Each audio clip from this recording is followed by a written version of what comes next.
আসসালামু আলাইকুম, আশা করি সবাই ভালো আছেন।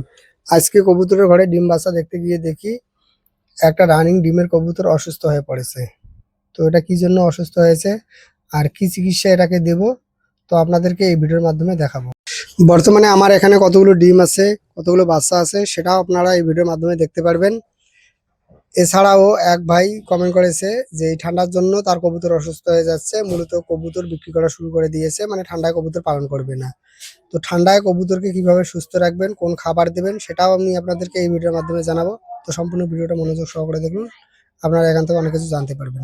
আমার যে কবুতরগুলো আছে বা আমি দীর্ঘ 5 থেকে 6 বছর ধরে যেভাবে কবুতরগুলো পালন করে আসতেছি, তো এতে হয়তো বছরে একটা থেকে দুইটা কবুতর অসুস্থ হয়। তো গত বছর ঠান্ডার সময় আমার একটা কবুতর অসুস্থ হয়েছিল, এবছরও সেম সময়ে আর একটা কবুতর অসুস্থ হলো। তো আমি আমার এই কবুতরগুলোকে সারা বছর সুস্থ রাখার জন্য কি ওষুধ ব্যবহার করে থাকি। সাধারণত আমি আমার কবুতরের জন্য কোনো রকম ঔষধ বা ভ্যাকসিন ব্যবহার করি না। তো আলহামদুলিল্লাহ এরপরও আমার কবুতর সারা বছর সুস্থ থাকে। আর বছরে যে একটা থেকে দুইটা কবুতর অসুস্থ হয়, তো তাদের অবস্থা দেখে তো সেই হিসেবে যে সমস্যা হয়েছে সমস্যা অনুযায়ী তাদেরকে ঔষধ দেওয়া হয়। এটা হয়তো অনেকে বিশ্বাস করতে চাবেন না, কিন্তু এটাই সত্য যে দীর্ঘ 5 থেকে 6 বছর ধরে আমি বিনা ঔষধ বিনা ভ্যাকসিনে এই কবুতরগুলো পালন করে আসতেছি। তো আলহামদুলিল্লাহ এরপর কোনো রকম অসুবিধা হয়নি। তবে আমার জানা মতে কিছু বিষয় মেনে চললে কবুতরকে বিনা ভ্যাকসিন বিনা ওষুধে সারা বছর সুস্থ রাখা যাবে। তবে আমি বলছি না যে বিনা ওষুধ বা বিনা ভ্যাকসিনে কবুতর পালন করবেন। তবে আমি দীর্ঘ 5 থেকে 6 বছর যেভাবে কবুতরগুলো পালন করে আসতেছি, তো সেটাই আমি আপনাদেরকে বলছি। 1 নম্বর হচ্ছে ঘর। ভালো ঘর যদি কবুতরকে দিতে পারেন অবশ্যই কবুতর ভালো থাকবে। তো আমি এখানে যেভাবে ঘরটা বানিয়েছি আপনারা চাইলে সেম ভাবে ঘরটা বানাতে পারেন। তো আমার এখানে যে ঘরটা আছে একদিক দিয়ে হাওয়া ঢোকে, অন্য দিক দিয়ে বেরিয়ে যায়। আলো এই ঘরে সবসময় চলাচল করতে পারে।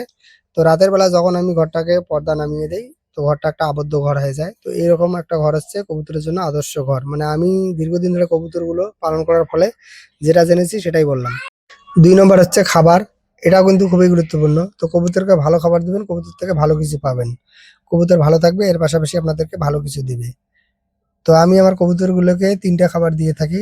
ধান, গম, সরিষা। এই খাবার ৩টা সারা বছর আমি আমার কবুতরগুলোকে দেই। আর সারা বছর এই কবুতর থেকে ভালো কিছু পাই। অনেকে জানতে চান যে খাবারটা আমি দিনে কয় বেলা দেই? সাধারণত দুবেলা দেই। সকাল ৭টা থেকে ৮টার মধ্যে একবার, আর বিকাল ২টা থেকে ৩টার মধ্যে একবার। ৩ নম্বর হচ্ছে পানি। এটাও কিন্তু খুবই গুরুত্বপূর্ণ। তো সবসময় চেষ্টা করবেন পরিষ্কার পানি দেওয়ার। বিশেষ করে যদি কবুতরের জন্য বাইরে পানির ব্যবস্থা করতে পারেন তো সেটা সবচেয়ে ভালো।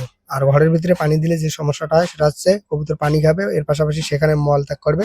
তো এর ফলে পরবর্তীতে সেই পানিগুলো যদি কবুতর খায় তো সেখান থেকেও অসুস্থ হতে পারে। আর যে পাত্রে কবুতর পানি খাবে সেটা যেন পরিষ্কার পরিচ্ছন্ন হয়। বিশেষ করে বাইরে যদি বড় পরিসরে একটা পানির পাত্র বানা যায় তো সেক্ষেত্রে এটা সবচেয়ে বেশি ভালো হয়। এর পাশাপাশি কবুতরের ঘরটা পরিষ্কার পরিচ্ছন্ন রাখা। তো আমার এখানে যে ঘরটা আছে, তো এই ঘরটা হচ্ছে ভিটিটা, মানে এটা ইট দিয়ে করা। আর যে ফ্লোরটা আছে এটা হচ্ছে কাঁচা। তো আমার মতে কাঁচা ফ্লোরে কবুতর সবচেয়ে ভালো হয়। এখানে কবুতর মল ত্যাগ করলে সেটা খুব সহজেই শুকিয়ে যায়। আর যদি পাকা ফ্লোরের কথা বলি, তো পাকা ফ্লোরে আমি হাঁস মুরগি পালন করে দেখেছি, সেখানে মলটা শুকোতে চায় না।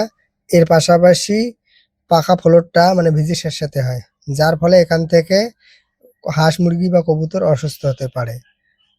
তো এ থেকে মানে যেটা বুঝতে পেরেছি যে কাঁচা ফ্লোর মানে কবুতর বলেন, মানে হাঁস মুরগি বলেন, তো এদের জন্য খুবই ভালো। আজকে যে কবুতরটা হঠাৎ করে অসুস্থ হয়েছে মূলত এটা ঠান্ডাজনিত সমস্যার কারণেই অসুস্থ হয়েছে। তো আমি যখন কবুতরটাকে হাতে নিলাম দেখলাম যে কবুতরটার সারা শরীর ঠান্ডা, এর পাশাপাশি এর মলদ্বারে মল লেগে আছে, এর নাকে পানি। তো এই লক্ষণগুলি হচ্ছে ঠান্ডাজনিত সমস্যার। তো এই সমস্যা হলে কবুতরকে সুস্থ করার জন্য তো আমি যে ওষুধগুলো ব্যবহার করে থাকি সেগুলো হচ্ছে অ্যামোক্সিসিলিন, লেভোসাইরিজিন, হাইড্রোক্লোরাইড, এর পাশাপাশি প্যারাসিটামল।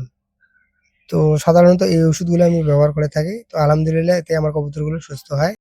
যদি কবুতর একেবারে অসুস্থ হয় মানে চলাফেরা খাওয়া দাওয়া সবকিছু বন্ধ করে দেয়, সেক্ষেত্রে সেই কবুতরগুলোকে বাঁচানো মুশকিল। তো বর্তমানে আমার যে কবুতরটা দেখতে পাচ্ছেন সেম কন্ডিশন হয়েছে। যদি আগে আমার এটা চোখে পড়তো তাহলে হয়তো চিকিৎসা দিলে এই কবুতরটা ভালো হতো, তো এখন বলা মুশকিল। আসসালামু আলাইকুম।